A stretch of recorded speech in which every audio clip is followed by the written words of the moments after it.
जी, अस्सलाम वालेकुम रहमतुल्लाहि व बरकातहू।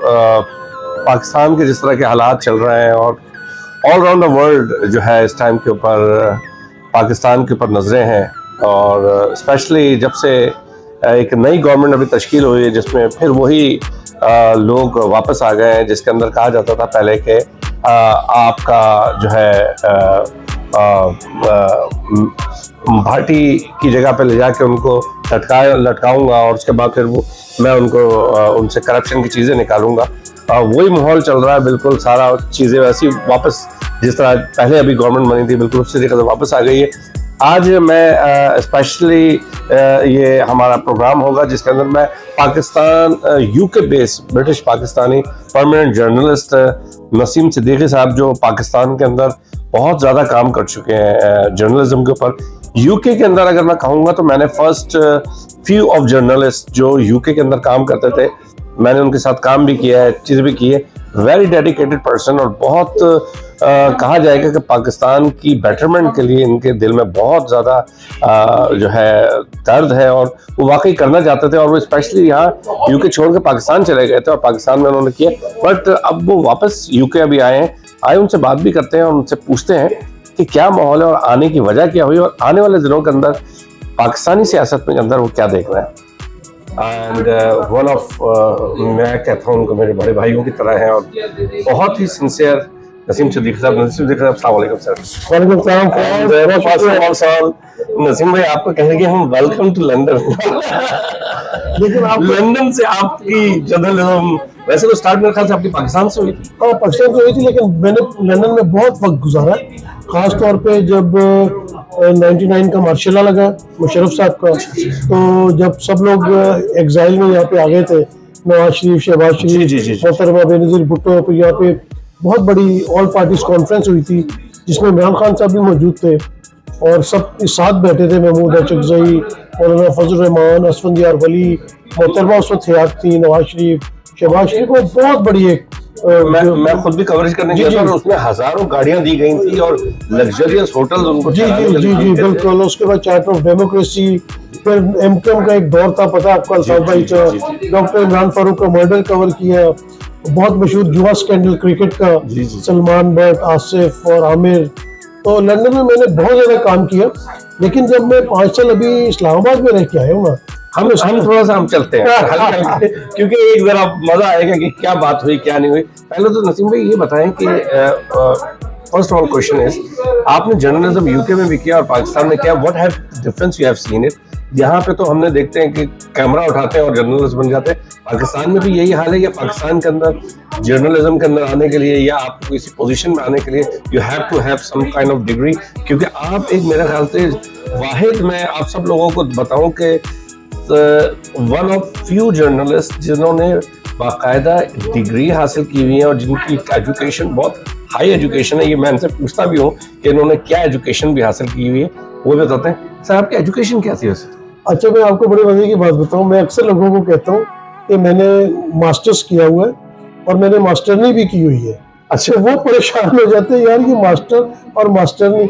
मास्टर्स तो मैंने यहाँ से मैंने स्वेस से किया, आपको पता ही है कि काफ़ी मशहूर यूनिवर्सिटी है, यूनिवर्सिटी ऑफ लंदन के साथ अटैच है। वहाँ से मैंने इंटरनेशनल जर्नलिज्म में मास्टर्स किया है और मास्टरनी मैंने लाहौर से की थी, क्योंकि मेरी जो मिसेज है वो पढ़ाया करती थी स्कूल में, तो आप उनको मास्टर नहीं कह सकते। तो मैंने मास्टर्स भी किया हुआ है और मास्टरनी भी की हुई। जैसे चले अजराए तफन्नुन बात हो रही थी, आपने पाकिस्तान और लंदन का फ़र्क पूछा काम कर रहे। जी। अच्छा, लंदन में मैंने बहुत अर्से काम किया। लंदन में आप किसी को कोई भी ओहदा दे दें, कोई अपने नाम के साथ कुछ भी लगा ले, bureau chief London, UK, Europe, head of the states कर ले, आप ग्लोबल वार्मिंग पे चले जाए, मतलब इसी में चलते नामों के ऊपर। लेकिन काम आपको ये करना होता है कि आपने माइक पकड़ के ना, मैं भी जब यहाँ पे ब्यूरो चीफ था एक्सप्रेस न्यूज का, एक आदमी माइक पकड़ा होता था, ऐसे करके किसी के मुंह पे घुसाया होता था और बाहर इधर कैमरा पकड़ा होता था, मोबाइल पकड़ा होता था, हाथ दुख रहा है और हम इंटरव्यू भी कर रहे, तो ब्यूरो चीफ ऐसा होता था। उसके बाद हमने खबर बनाई और हम उसको भेज देते थे। पाकिस्तान में टोटली डिफरेंट डायनेमिक्स है। एक तो वहाँ पे मैंने देखा है कि छोटे से छोटा जर्नलिस्ट, छोटा तो नहीं कहना चाहिए, छोटा से मुराद मेरा ये कि जो कम तजुर्बेकार है, ठीक है। उनका जो खबर बनाने का तरीका है ना, जैसे वो नोट्स ले रहे होते हैं, इधर प्रेस कॉन्फ्रेंस हो रही है, नोट्स ले रहे हैं, टिकट्स बना रहे हैं, वो उनका बेहतरीन काम होता है जूनियर्स का। मैंने यहाँ पे नहीं देखा किसी को इतना, किसी जूनियर को, सीनियर्स तो कर लेते होंगे। फिर वहां पे जाओ तो ब्यूरो चीफ लग पता जाता है कि ब्यूरो चीफ होता क्या है। आपके अंडर कम से कम 100 बंदा काम कर रहा होता है, रिपोर्टर्स होते हैं, कैमरामैन होते हैं, एनालिस्ट होते हैं, ड्राइवर्स होते हैं, एडमिन स्टाफ होता है, एचआर का स्टाफ होता है, डीएसएनजीज आपके अंडर होती है, गाड़ी आपके अंदर होती है, और सुबह 7 बजे आपको उठ जाना पड़ता है क्योंकि आपको नॉलेज बड़ी नसीब भाई, अभी आप जब गए थे तो खान साहब वजीर आजम थे, आपने बड़ा उधर उनको कवरेज भी करी होगी, उनको देखा भी होगा और लोगों को भी देखा होगा।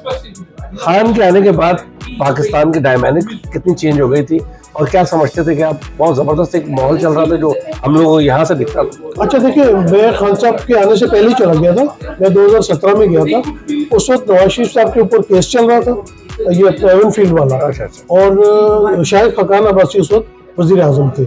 बहरहाल वो एक दौर था। लेकिन जब इमरान खान आए हैं तो उनके आने के बाद ना कुछ गरीब तबका जो है ना, मैंने उसको देखा है तो वो खुशहाल होना शुरू हो गया था। तो मैं इस तरह बताता हूँ कि जब उन्होंने लंगर खाने खोले तो बड़े लोगों ने तनकीद की जी कि ये लोगों को भिखारी बना रहे हैं। तो मैं खुद गया लंगर खानों में, जब मेरी मजदूरों से बात होती थी तो उन्होंने कहा देखें, हम 300 रुपये दिहाड़ी कमाते हैं। पहले जब हम 300 कमाते थे, 50-60 रुपए का हमें बिस्तर मिलता था, सड़क किनारे हम सो जाते थे, 100 रुपए का खाना खा लेते थे, हमारे को बचता नहीं था कि हम घर क्या भेजें। अगर कोई इस्लामाबाद में, कोई फैसलाबाद से आया है, कोई जंग से आया है, कहते हैं ये लंगर खाने बनने से ये हुआ कि शाम को हम काम खत्म करके हम साफ सुथरे माहौल में आते हैं, हमें भी लगता है कि हमारी कोई इज्जत है, हम भी इंसान हैं, हमें गर्म कंबल मिलता है, हमें अच्छा माहौल मिलता है, साफ सुथरा खाना मिलता है। खाना ऐसा मिलता है कि कभी कभार इमरान खान हमारे साथ आके वही खाना खाते हैं। तो हमारी इज्जत नफ्स का भी ख्याल रखा जाता है, और हमें जो है वो जो पैसे हमारे बच जाते हैं टोटली, वो फिर हम हफ्ते में अपने घर भेज देते हैं। इससे इस लंगर खाने की वजह से हमारी जिंदगी भी आसान हो गई है, हमारे घर वालों की भी आसान हो गई। तो बेसिकली आपके कहने का मकसद ये था कि सेविंग होती थी उनकी, इसकी वजह से उनकी सेविंग बहुत हो जाती थी। उनकी टोटल सेविंग 1 रुपया उनका खर्च नहीं होता था। वो आते थे, खाते थे, रहते थे, जो उनको दिहाड़ी मिलती थी वो घर में। में एक और कॉन्सेप्ट था जो रात में जिनके पास घर नहीं होता था वो सोने के लिए जाके वहाँ पे सो भी जाते थे। आपने पूरी दुनिया देखी है, अमेरिका भी देखते हैं, आप हर जगह जाते हैं, वहाँ पे भी यही कॉन्सेप्ट था कि वहाँ पे अगर किसी के पास घर नहीं है, किसी का नहीं है, रात में वो स्टे कर दे, तो ये भी एक बड़ी उनके लिए आसानी थी। ये आप देखे ना कि मौसमों को देखे ना कि ठंड हो रही है, गर्मी पड़ रही है और सड़क पे सो रहे हैं, और कहाँ आपको गर्मियों और सर्दियों में कंबल मिल रहा है, गर्म पानी आ रहा है जो आपने सोचा भी नहीं था। मजदूर कहाँ सोचता है इन लग्जरीज के बारे में। और अगर आप गर्मियाँ हैं तो एसी लगा हुआ है, आपको चादर मिली हुई है, बिस्तर मिला हुआ है, बेड साफ सुथरा धुला हुआ है, तो आपको एक इज्जत नफ्स भी आपकी बेहतर होती है। और रियासत का क्या काम होता है? रियासत का काम ये होता है कि आप लोगों को जूते मारे, खुड्डे मारे, डंडे मारे, ये काम रियासत का नहीं होता जो हमारी रियासत करती है। हमारी रियासत का काम होता है आप अपने लोगों को सहूलियात फराहम करें। क्या हजरत उमर के जमाने में कौन था कि अगर आप हुक्मरान हैं और जो है दजला के करीब अगर कुत्ता भी भूखा सोएगा तो आपसे पूछा जाएगा ये तो फिर इंसान है। तो इमरान खान के दौर में हमने ये चीजें देखी, काफी चेंज। एहसास प्रोग्राम के जरिए कोविड में जिस तरह लोगों के घरों में आपने पैसे पहुंचाए, राशन पहुंचाए, चीजें बेहतरी की तरफ जा रही थी। आपकी टैक्स कलेक्शन बढ़ती जा रही थी, आपकी इंडस्ट्री बूम कर रही थी, आपकी रेमिटेंसेस बढ़ रही थी, चीजें बेहतरी की तरफ थी। फिर एक साजिश होती है, उसके बाद से आप देख लें कि अब तक मुल्क का क्या हाल है, गरीब का क्या हाल है। अच्छा, ओवरऑल हमको साजिश के बारे में तो सबको पता है कि क्या हुआ क्या नहीं हुआ। जर्नलिस्ट, मैंने देखा कि जब हामिद मीर को गोली लगी तो पूरा का पूरा जर्नलिज्म बाहर आ गया, जर्नलिस्ट बाहर आ गए, अमेरिका की तरफ से भी कंडेम्ड और सारी चीजें हुई। इधर खान साहब को गोली लगने के बावजूद जर्नलिस्ट उस लिहाज से बाहर नहीं आए, या जो लोग नॉर्मल रिपोर्टिंग कर रहे थे उनको भी वो चीज नहीं देखी गई कि जिस तरीके से। क्या आप समझते हैं कि अरशद शरीफ को इबरत का निशाना बनाने के बाद जर्नलिज्म को भी दफन कर दिया गया पाकिस्तान में? देखिए, एक तो बात है कि पिछले कुछ सालों में ना हमारे मुल्क में तकसीम बहुत ज़्यादा बढ़ गई है, लोग आपस में तकसीम हो गए। पहले दो पार्टियां थी, पीपल्स पार्टी, मुस्लिम लीग नून, लेकिन जिस तरह पीटीआई में यंगस्टर्स शामिल हुए हैं, एक तकसीम बढ़ गई है और हमारी साफत में भी तकसीम हो गई है। आप कह सकते हैं कि ये प्रो पीटीआई है और ये प्रो मुस्लिम लीग नून, इस तरह के आपको काफ़ी ज़्यादा नजर आएंगे और बिल्कुल और एक्सट्रीम पे जाके नजर आएंगे। और इसी वजह से आपने देखा कि बिल्कुल अरशद शरीफ का बिल्कुल नाहक कत्ल हुआ। बहुत अच्छा सहाफ़ी था, बहुत सॉफ्ट स्पोकन था, मतलब उसे इतनी बड़ी सजा किस बात की दी गई?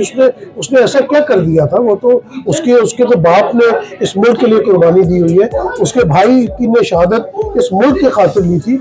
आपने उसके जिस तरह सर में गोली मारी है, आपने तो सहाफ़ियों के लिए एक इबरत बनाया। क्यों उसको इबरत बनाया? कौन लोग थे? इस बात की तहकीक होनी चाहिए। पाकिस्तान में किसी चीज़ का फैसला नहीं होता। आज अब 40 साल बाद जो है वो भुट्टो साहब के मर्डर केस या उसको उठा के उसके फैसले करने पे आप बैठे हुए हैं, यानी कि इतने साल गुजर जाते हैं, उस मुल्क के अंदर इंसाफ ही नहीं है। ताज़ा मिसाल ले लें, सलमान अकरम राजा साहब is one of the best barrister, best इंसान है, बेहतरीन इंसान है। वो अपने लिए भीख मांगता फिर रहा है इंसाफ की। अगर उसको इंसाफ नहीं मिल रहा तो बाकी किसी को इंसाफ क्या मिलेगा? मुझे ये बताएं। हम सोचते थे कि यार ये सदर पाकिस्तान जरदारी कैसे बन गया था पिछले दौर में जब वो बना थे फर्स्ट टाइम, और उसके बाद हम लोग अब ये फिर सदर पाकिस्तान और वो वजीर आजम जो कहता था कि मैं भाटी चौक पर को घसीट के लेके जाऊंगा। आप क्या समझते हैं अराउंड द वर्ल्ड, क्योंकि आप ओवर इंटरनेशनल जर्नलिस्ट भी है, पाकिस्तान की इमेज क्या जा रही है? आप फराज ये देखें कि मैं तो पाकिस्तान को नहीं चला रहा ना जी, मैं कोई बयानिया तो नहीं बना रहा ना। बल्कि 90s से बल्कि 88 से जब इनकी शादी हुई थी बेनज़ीर की, उसके बाद से इस्टेब्लिशमेंट ने क्या बयानिया बनाया? बच्चे जो सब पैदा हुए थे उनको कहा जाता था कि जरदारी करप्ट है। इंटरनेशनल मीडिया ने लिखा 10%, उसके बाद कहा गया जी बम बांध के इसने किसी से पैसे ले लिए। फिर नवाज शरीफ क्या कहता था, शहबाज शरीफ कहता था मैं इसका पेट फाड़ के पैसे निकालूंगा। सरे महल आपने एक इमेज बना दिया, सच था या झूठ था? सच ही होगा ना। क्या इनकी वैल्यू थी, क्या इनके हम देखें लग्जरियस माहौल के जहाजों में घूमते हैं, अरबपति हो गए, कहाँ से हो गए? कौन सा सरकार ये कर रहे हैं? जब जेल जाना होता है तो बीमार हो जाते हैं, सदर बनने को आप बिल्कुल फिट है। ये पाकिस्तान के लिए एक लम्हा फिक्रिया है इस्टेब्लिशमेंट के लिए कि क्या आपसे डिसाइड नहीं हो रहा कि जरदारी कौन है? कभी आप कहते हैं चोर है, कभी आप कहते हैं फेक अकाउंट्स है, कभी आप सदर मुमलिकत बना रहे हैं, कभी आप कहते हैं जाली अकाउंट्स है शहबाज शरीफ के, टीटी लगाता है, फलां करता है, फिर आप उसको वज़ीर आज़म मुल्क का बना देते हैं। तो आप नौजवान नस्ल को क्या मैसेज दे रहे हैं? आप अपने माइंड में क्लियर नहीं है। जो बच्चा पैदा हुआ 92 के बाद, उसने देखा कि एक शख्स इमरान खान है जिसने पाकिस्तान की शान बनाया, पाकिस्तान को वर्ल्ड कप जितवा के दिया, शौकत खानम बनाया, नमल यूनिवर्सिटी बनाई, दुनिया में उसने आपका नाम पैदा किया। आपने उसको फरिश्ते के तौर पर दुनिया के सामने लेके आए हैं। सुबह बच्चा उठता है तो देखता है कि जी इमरान खान गद्दार है और ये सब मौजूद वतन है, ये सब फरिश्ते हैं। आपने लाके थोप दिए। मौलाना फजल रहमान, जरदारी साहब, बिलावल, शहबाज शरीफ, नवाज शरीफ, आपकी बातें पता लगता है कि ये एक बैकफायर इनके ऊपर हो गया है ऑलरेडी। इनके बयानी की वजह से इन्हीं के ऊपर बैकफायर हो गया है एस्टेब्लिशमेंट के ऊपर, कि उनको कोई बयान बनाने आया नहीं बेसिकली। वो आप समझते थे कि ये कोई थर्ड पार्टी भी कोशिश कर रहे थे कि हम रिप्लेसमेंट कर दें पीटीआई को भी और ये इनको भी, और थर्ड पार्टी। अगर आपने चीज सोची थी तो आप अच्छी रिप्लेसमेंट कर रहे थे, क्योंकि इमरान खान साहब का एक इमेज बेहतर था अवाम में भी और बैरून मुल्क में। यहाँ पे मुझे जो सबसे ज्यादा अफसोस होता है ना, हमारी एक बड़ी मोहब्बत है पाक फौज के साथ, क्योंकि पाक फौज के जवान जो है वो जब रातों को सरहदों पे अपना खून निशावर करने के लिए जाग रहे होते हैं, उनकी माएँ जाग के दुआएं कर रही होती हैं, हम और हमारे बच्चे कमरों में बड़े सुकून से सो रहे होते हैं। हमारे मोहतरम जो भी chief of the army staff आते हैं, ये कोई सीधे सिफारिश से नहीं आते। ये जब अपना एकेडमी से तालीम हासिल करना शुरू करते हैं तो पता नहीं ये किन किन मराइल से गुजरते हैं। कोई गोली दाएं से गुजरती है, कोई बाएं से गुजरती है, कोई इनको लगती है। ये शहादत जो उनको होती है हमारी हिफाजत के लिए होती है। एस्टेब्लिशमेंट का एक अमल दखल रहा इन मामलों में। एस्टेब्लिशमेंट ने पीडीएम का बोझ उठा के अपने लिए बड़ी बदनामी ली है। मुझे नहीं समझ आता कि इन्होंने इनका बोझ क्यों उठाया है। पाकिस्तानी अवाम आपसे बहुत प्यार करती है, आपने इनका बोझ उठा के जो कुछ आपके ऊपर तनकीद होती है मुझे वो बड़ी बुरी लगती है। मैं लोगों को मना करता हूँ कि नहीं, मेरे सामने कोई फौज की बदतारीफी नहीं करेगा। हमारी फौज जैसी भी है, कोई कैसा भी है, वो हमारे मुहाफिज है, हमारे माँ बाप है, हम उनके बारे में नहीं सुन सकते। लेकिन इन्होंने ये क्यों बदनामी मोल ली है, मुझे ये समझ नहीं आया।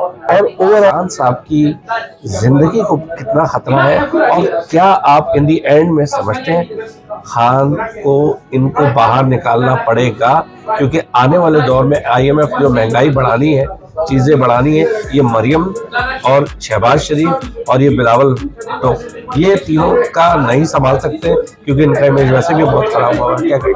आपने बड़ा अच्छा सवाल किया। अगर आपको याद हो, आपको याद हो कि ना याद हो, जब इमरान खान की हुकूमत खत्म हुई थी तो उसके बाद सबसे पहली जो प्रेस कॉन्फ्रेंस, अब तो लेफ्टिनेंट जनरल है, मेजर जनरल थे अपना जो इफ्तिखार DG ISP आगे थे, बाबर इफ्तिखार जी, उनसे मैंने सवाल किया था, वो अभी भी रिकॉर्ड में मौजूद है।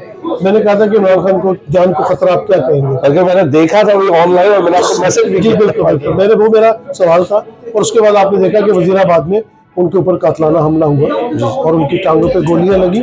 ये कोई हकीकत किसी छुपी नहीं है, अभी भी उनकी जान को खतरा है और उनको मुख्तलिफ किस्म की थ्रेट्स मिलती रहती है। लेकिन वो बड़े दलेर इंसान है, वो कहते हैं मौत तो एक दिन आनी है, यहाँ पर भी आनी है। और ये इसी तरह है कि मुझे याद है कि मोहतरमा बेनज़ीर भुट्टो जब पाकिस्तान जा रही थी एग्जाइल के बाद 2007 में, तो उनको CNN पे इंटरव्यू करते हुए पूछा था इंटरव्यू करने वाले ने कि आपकी जान को खतरा है। बिल्कुल, तो उन्होंने कहा था कि वो तो मैं यहाँ पे भी, अगर मेरी मौत आनी है, सड़क क्रॉस कर रही हो तो मुझे कोई बस आके हिट कर सकती है। तो इमरान खान साहब मौत से डरने वाले नहीं है, दलेर आदमी है। लेकिन इस्टेब्लिशमेंट को इमरान खान के साथ बैठना पड़ेगा, इसलिए बैठना। पाकिस्तान के साथ बेड़ा गर्क का जो जिम्मेदार है वो ये इलेक्शन कमिश्नर है, ये इलेक्शन कमीशन है। इन्होंने 90 दिन में गैर आईनी तौर पे इलेक्शन नहीं कराए। पंजाब में, खैबर पख्तूनख्वा में निगरान हुकूमतें नाजायज बनी रही और इस इलेक्शन में इसने क्या हाल किया। अभी तक इंट्रा पार्टी इलेक्शन में ये किसने बल्ला छीन लिया कि आपने गैर आईनी काम किया। तुमने अभी तक फॉर्म 45 नहीं चढ़ाए अपनी वेबसाइट पे, किस बात की तनख्वाही लेते हो? तुम्हें अरबों खरबों का बजट मिलता है पाकिस्तान आवाम के टैक्स से ऊपर, तुम्हारी क्या कारकर्दगी सिफर है। इस्तीफा दो, घर जाओ, किसी और को काम करो। और मेरे ख्याल से आपने अगर इलेक्शन कमीशन को बोल रहे हैं तो मैं इसका एक और जिम्मेदार बहुत बड़ा सुकून है मीडिया। मैं मीडिया को भी इसका किरदार करूंगा कि मीडिया ने इस टाइम के ऊपर टोटली वन साइडेड तैयार करके ये चीज साबित कर दी है कि किसी तरीके से भी अभी अगर जिस तरह अल्ताफ हुसैन साहब के ऊपर गद्दारी का मुकदमा कायम होके इनको गद्दार करके आज वही लोग वापस आ रहे हैं, अल्ताफ हुसैन को माफिया मांग रहे हैं, लोग सब चीजें कर रहे हैं। अगर उस टाइम पे मीडिया, यहाँ पे सोशल मीडिया नहीं होता तो इमरान खान को भी इस टाइम पे वही गद्दार बना के, इंडिया का एजेंट बना के लटका दिया। मीडिया का एक बहुत बड़ा रोल है, लेकिन मीडिया को इश्तिहार चाहिए होते हैं, पैसे चाहिए होते हैं। देखो ना, बानी लगे हुए हैं। बानी क्या होता है? अगर आप हिम्मत है तो लेकिन इमरान खान, उस इमरान खान ने दुनिया में पाकिस्तान का नाम रोशन किया। आप लोग उससे हाथ मिलाने को तरसते थे, उससे ऑटोग्राफ लेने के लिए तरसते थे, और उसने पाकिस्तान का नाम बैरून में जिधर भी जहाँ लोग इमरान खान का पूछते। तो मीडिया का बहुत बड़ा किरदार है। मीडिया को चाहिए थोड़ी हिम्मत पकड़े, हमारी अदलिया भी थोड़ी हिम्मत पकड़े। बाबर सत्तार साहब ने फैसला किया तो क्या बाकी जज स्ट्रेचर के नहीं है, या हमारा मीडिया इस स्ट्रेचर का नहीं है? आज सागदार साहब की जो ऑडियो लीक आई है, मीडिया में कितने लोगों ने दिखाई है। इधर अब कोई जुल्फी बुखारी या बुशरा की लीक हो तो किस तरह बढ़ चढ़ के दिखाते थे। तो भाई न्यूट्रल बने ना, खबर होती है, अपनी पसंद ना पसंद तो ना करें और पाकिस्तान को डिवाइड करने की कोशिश ना करें। हम एक कौम है, हम एक कौम रहते हैं। अच्छा, इन दी एंड नसीम भाई आप UK आ गए और मैंने अभी खबर सुनी है, जरा इसको भी तस्दीक कीजिएगा कि आप अपना माशाल्लाह से खुद YouTube पे आ गए और अपना आपने वीलॉग बनाने का भी स्टार्ट कर दिया है। आशा शरीफ ने भी और लोगों ने भी, काबिल इन लोगों ने, सब लोग बनाते हैं। तो अब आप UK से वीलॉग भी बनाए करेंगे और अपने करेंगे। अपने चैनल का नाम भी बता दीजिए और ताकि हम उसको लोगों को भी बताएं और किस तरह के उसके अंदर इश्यूज होंगे और किस तरह की चीजें होंगी। अच्छा, ये आपने जो कहा ना मैं लंदन आ गया, यहाँ रहूंगा, मेरा कोई नहीं, मेरा एक पैर यहाँ होता है, एक पैर पाकिस्तान में होता है। पाकिस्तान से मुझे बहुत मोहब्बत है, मेरी सरजमीन है, मैं उसको कभी नहीं छोड़ सकता। ये मैंने एक ब्रेक लिया थोड़ा सा, और कुछ ज़ाती मसरूफियात भी थी, क्योंकि 24 साल से मैं यहाँ पे रह रहा हूँ, तो मैं पाकिस्तान जाऊँगा, वहाँ की मीडिया में मैं भरपूर किरदार अदा करूँगा। लेकिन लंदन से भी मामला चलते रहेंगे, क्योंकि लंदन में आप जैसे मोहब्बत करने वाले बहुत लोग हैं। अभी मैंने नाम तो नहीं सोचा, नसीम सिद्दीकी का ही वो होगा अपना वीलॉग जिसमें, और मेरी जितना मेरा तजुर्बा है, मैंने अपनी आंखों से बहुत सारे वाकयात होते देखे, आईनी शाहिद हो, सहाफत में भी और स्टूडेंट लाइफ से भी हमने देखा, जिया साहब का दौर, फिर उसके बाद कॉलेज में हम थे, बहुत सारी चीज़ें देखी हैं। तो मेरा ज़्यादातर जो है वो सियासत के ऊपर, करंट अफेयर्स के ऊपर ही मेरा वीलॉग हुआ करेगा। जो भी नाम रखेंगे वो भी आपको बता देंगे, और इंशाल्लाह ताला पाकिस्तान और लंदन में सहाफत हमारी। अरे यूट्यूब चैनल का नाम नहीं रखा दिया, नाम रख देंगे, उसका पाकिस्तानी नाम रखेंगे, पाकिस्तान जिंदाबाद। चलो आप लोग जो लोग भी हैं, मैं इंशाल्लाह इस वीलॉग में नसीम भाई के यूट्यूब चैनल का नाम लिखूंगा, और स्पेशली इनको सब्सक्राइब भी कीजिएगा। और साथ में ये है कि ऐसे जर्नलिस्ट जो एक वन साइडेड नहीं हो, इन्होंने नवाज शरीफ को भी बहुत कवर किया और बेनज़ीर को भी कवर किया, और मैंने इनके अंदर देखा है कि ये जो है मुतबादिल तौर पे लेके आते थे, सवाल भी लेके आते थे, तो ऐसे कि जिसमें बेटरमेंट ऑफ पाकिस्तान का जिक्र होता बेसिकली। इसी तरीके से होता है। बहुत शुक्रिया आप सब लोगों का, नसीम भाई बहुत शुक्रिया आपका। Thank you. आपकी जब आपसे मिले हमेशा खुशी हुई। अल्लाह ताला आपको सेहत सेम ही है। तंदुरुस्ती दे।